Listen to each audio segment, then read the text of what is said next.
Guys কি অবস্থা, বেরোলাম শিবপুর বাজারে সকাল সকাল নাস্তা করার জন্য। তো কালকে গাজীপুরে আসছি আমি একাই, বাট আমার ফ্যামিলি কেউ এখন আসেনি। তো সকালে নাস্তা করার জন্য বের হইলাম আমাদের শিবপুর বাজারে। রাস্তাটা অনেক ফাঁকা লাগতেছে, বড় কোনো যানবাহন নেই। এবার রেলের ছুটিটা একটু বেশি। হ্যাঁ, সবাই এখন গাজীপুর মুখী হইব। ধীরে ধীরে আবার সেই জামের শহর হইব আমাদের শিবপুর বাজার। মনে হয় যে কতদিন পরে এই শিবপুর বাজারে আসলাম, তবে বেশি দিন না, কয়েকদিন শুধু বাইরে ছিলাম। কি হইলো, হোটেল বন্ধ, তার মানে খাবো কি? আমি কোনো খাবারের হোটেল পাচ্ছি না। ঈদের সময় যাদের ফ্যামিলি থাকে না, তাদের খাওয়া আর কি প্রবলেম দেখেন। খাবার রেস্টুরেন্ট পাইলাম, তবু খাবার নেই। আর আমাদের এলাকার রেস্টুরেন্টগুলি সব বন্ধ। দেখি কোথায় যাওয়া যায়। আইলাম এটা আন্দারমানিক রোড। এখন যাচ্ছে আমাদের এখানে নাকি হাঁসের মাংস পাওয়া যায়, কি সেই জায়গাটা যেয়ে দেখি যে হাঁসের মাংস পায় নাকি। বের হলাম শিবপুর বাজারে কিছু খাবো, হ্যাঁ, কোনো একটা রেস্টুরেন্টে, বাট সবই বন্ধ। এখন যাচ্ছি হাঁসের মাংস খাওয়ার উদ্দেশ্যে।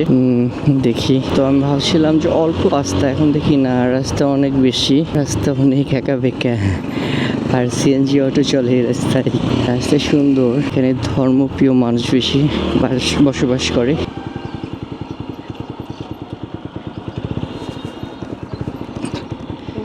হাঁসের মাংস পাওয়া যায়, আমরা একটু ঘোরাঘুরি করি, তারপর বসবো।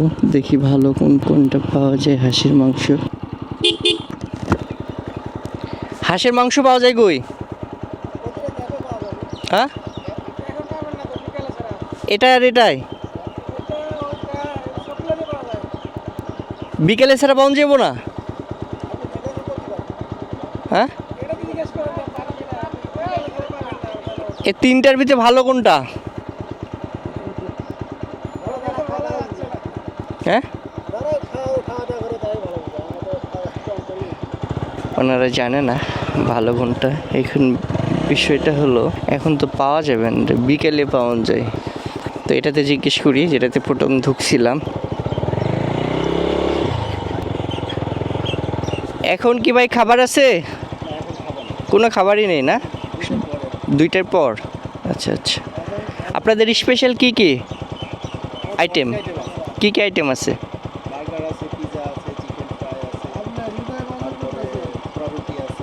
আচ্ছা, হাঁসের মাংস। ও আচ্ছা আচ্ছা, মালাই চা আছে না? আচ্ছা, পোড়া রুটি আর মালাই চা। ওকে, আচ্ছা আচ্ছা, ঠিক আছে। তো ওনাদের আইটেম 2টার পর।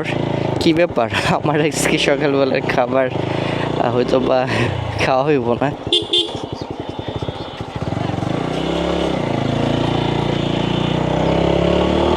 তো এখান থেকেও ব্যাক করলাম, এখানে পাইলাম না, কিচ্ছু করার নেই। আসলে ঈদের সময় তো, আসলে রেজে কেমন একটা জিনিস, রেজেক কার কোথায় থাকবে জানি না। দেখি আমার রেজেক কোথায় আছে। আজকে সকালের নাস্তা আপনারা তো দেখলেনই, সকালবেলা নাস্তা করার জন্য বের হইলাম, বাট এখন পর্যন্ত নাস্তা করতে পারি নাই। দেখি কোথায় যে আমার রেজেক এসে, কোথায় যে নাস্তা করতে পারি। আর এই জায়গাগুলি কার পরিচিত অবশ্যই কমেন্ট করে জানান।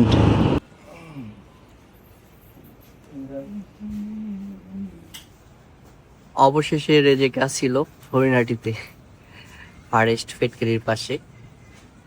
আমাদের আজকে সকালবেলার খাবার, দুপুরবেলা হয়ে গেল। এই যে আসাদ খান, তো এখানে শাক, এটা যেন কি জানি না, এটা মুরগির মাংস, এটা ডাল, সাদা ভাত। আমার সবচেয়ে সাদা ভাতই প্রিয় লাগে। বিরিয়ানি বলেন, খাচ্ছি বলেন, আমি খাইতে পারি না তেমন। সাদা ভাতের উপর কোনো খাবার নেই। কার আমার মতো সাদা ভাত খাইতে ভালোবাসেন কমেন্ট করে জানাইন। তো আজকের সকালবেলা নাস্তা করতে বের হয়ে লাঞ্চ করে বাসায় ফিরতাছি। তো সবাই ভালো থাকবেন, আজকের ব্লগটা এই পর্যন্তই।